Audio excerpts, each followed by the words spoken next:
ஆண்டவரும் அருமை ரட்சகரமாக இருக்கிற இயேசு கிறிஸ்துவின் ஆச்சரியமான நாமத்தில் தினமும் கர்த்தருடைய சத்தத்தை கேட்டுக்கொண்டிருக்கிற என்னுடைய பிள்ளைகளை வாழ்த்துகிறேன், ஆசீர்வதிக்கிறேன். நீங்கள் ஆசீர்வதிக்கப்பட்டவர்கள். இந்த நாளிலும் கூட கர்த்தர் உங்களை பார்த்து சொல்கிற ஒரு வார்த்தை, உங்களுடைய குறைவுகள் நிச்சயம் நிறைவாகும்னு என் ஆண்டவர் சொல்லுகிறார். உங்களை பார்த்து தான் தீர்க்க தரிசனமாய் சொல்லுகிறார். என்ன குறைவு இருக்கிறதோ, ஆவிக்குரிய வாழ்க்கையிலாக இருந்தாலும் சரி, உலக பிரகாரமான காரியமாக இருந்தாலும் சரி, குறைவுகளை நிறைவாக்குகிற தெய்வன் நாம் ஆராதிக்கிற இயேசு. அந்த தெய்வன் தான் என் பிள்ளைகளை பார்த்து சொல்லு, நிச்சயமாக குறைவுகள் நிறைவாகும் என்பதை ஆண்டவர் இன்றைக்கு பிராமிஸ் பண்ணுகிறார், இன்னைக்கு வாக்கு பண்ணுகிறார் நம்முடைய தேவன். எங்கே? பிலிப்பியர் 4ஆம் அதிகாரம் 19வது வசனத்தில் இவ்வாறாய் பார்க்க முடிகிறது, என் தேவன் தம்முடைய ஐஸ்வர்யத்தின்படி உங்கள் குறைகளெல்லாம் கிறிஸ்து இயேசுவுக்குள் மகிமையிலே நிறைவாக்குவார் என்று என்ன செய்யப்பட்டிருக்கிறது? பவுல் எழுதுகிறதை பார்க்க முடிகிறது. பிலிப்பியர் நிருபம் என்று சொன்னாலே சிறைச்சாலை நிருபம். அந்த சிறைச்சாலையில் இருந்து கொண்டு என்ன செய்கிறார்? வெளியில் இருக்கிற சபைக்கு பவுல் எழுதுகிறார், என் தேவன் என்று எழுதுகிறார். நன்றாய் பாருங்க, பவுலுடைய வாழ்க்கையில் அந்த வைராக்கியம், அவனுடைய வாழ்க்கையிலே சிறைச்சாலையில் இருந்தாலும், பாடுகள் மத்தியில் இருந்தாலும், கட்டப்பட்ட நிலைமையில் இருந்தாலும், அந்த தேவனுக்குள்ள அந்த சந்தோஷத்தை என்ன செய்யலை, அவர் விடலை. என் தேவன் தம்முடைய ஐஸ்வர்யத்தின்படி, அவரிடத்தில் ஐஸ்வர்யம் இருக்கிறது, அவரிடத்தில் உயர்வு இருக்கிறது, அவரிடத்தில் மேன்மை இருக்கிறது. அவன் அந்த நம்முடைய தேவன் எப்படிப்பட்டவர்? அவர் சகலவிதமான ஐஸ்வர்யத்தை உடைய தேவன். அந்த ஐஸ்வர்யத்தின்படியே உங்கள் குறைகளை பார்த்தீர்களா?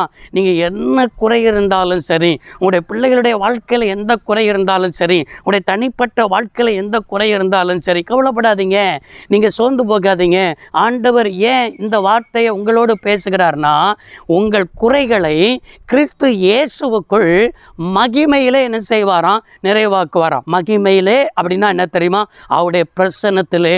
உங்கள் வாழ்க்கையில், உங்கள் வீட்டுக்குள்ளே தேவ பிரசன்னத்தை என்ன செய்யணும்? கொண்டு வரணும். உங்கள் திருச்சபையில் தேவ பிரசன்னத்தை கொண்டு வரணும். உங்களுக்குள்ள தேவ பிரசன்னத்தை என்ன செய்யணும்? கொண்டு வரணும். தேவ பிரசன்னத்துக்குள்ளே நீங்கள் எப்போ வாரீங்களோ அப்போதான் குறைவுகள் என்ன செய்யும்? நிறைவாகும். தேவ பிரசன்னத்துக்குள்ளே வருகிறதுனா என்ன என்று சொன்னால், அங்கே மரியாள் தன்னை விட்டு எடுபடாத நல்ல பங்கை தெரிந்து கொண்டாள் என்று பார்க்கிறோம். அந்த தன்னை விட்டு எடுபடாத நல்ல பங்குனா என்ன தெரியுமா? மரியாள் தேவனுடைய பாதத்தில் அமர்ந்து கொண்டு வசனத்தை கேட்டுக்கொண்டிருந்தாள் என்று பார்க்கிறோம். அப்படின்னா தேவ பிரசன்னத்தை எப்படி நம்ம என்ன செய்யலாம்? உணரலாம். தேவ பிரசன்னத்தை எப்படி கொண்டு வரலாம் அப்படின்னா, அவருடைய பாதத்தில் அமருகிறது நிமித்தம். இன்றைக்கி தான் நேரம் இல்லைன்னு சொல்கிறோமே, 5 நிமிஷம் ஜெபம், இல்லைன்னா மிஞ்சி போனால் அரை மணி நேரம் ஜெபம், இதெல்லாம் தேவ பிரசன்னத்தை கொண்டு வராது. நீங்கள் தேவ பிரசன்னத்தை கொண்டு வருவதற்கு அவருடைய பிரசன்னத்தை உணர்கிற வரைக்கும், அவர் நம்மளோட கூட பேசுகிற வரைக்கும் நீங்கள் டைம் எடுத்து என்ன செய்யணும்? ஜெபிக்க பழகணும். காலையில் ஜெபிக்க பழகணும்.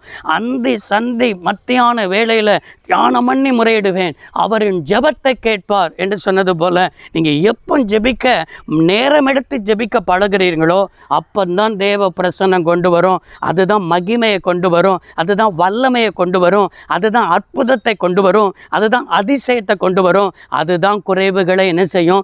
நிறைவாக்கும். நீங்கள் இப்போ குறைவுகள் நிறைவாகணும்னா ஆண்டவர் உங்களோடு பேசின வார்த்தையின்படிக்கு ஒப்பு கொடுப்பீங்களா? நீங்கள் தேவ பிரசன்னத்துக்குள்ளே வாங்க, உங்கள் குறைவுகள் நிச்சயமாக நிறைவேறும்னு ஆண்டவர் சொல்லிட்டாரு. ஜெபம் பண்ணுவோமா? சர்வ வல்லமையுள்ள தெய்வமே, அருமை தகப்பனே, இந்த வார்த்தையின்படியே பிள்ளையுடைய வாழ்க்கையில் இருக்கிற எல்லா குறைகளும், சகல குறைகளும் கிறிஸ்து இயேசுக்குள் மகிமையிலே நிறைவாக்குவதற்காக நன்றி. அப்படியே செய்து உம்முடைய நாமத்தை மகிமைப்படுத்தும் இயேசு ரட்சக நாமத்தில் வேண்டி கேட்கிறோம் நல்ல பிதாவே, ஆமேன். கர்த்தர் உங்களை ஆசீர்வதிப்பாராக. God bless you all.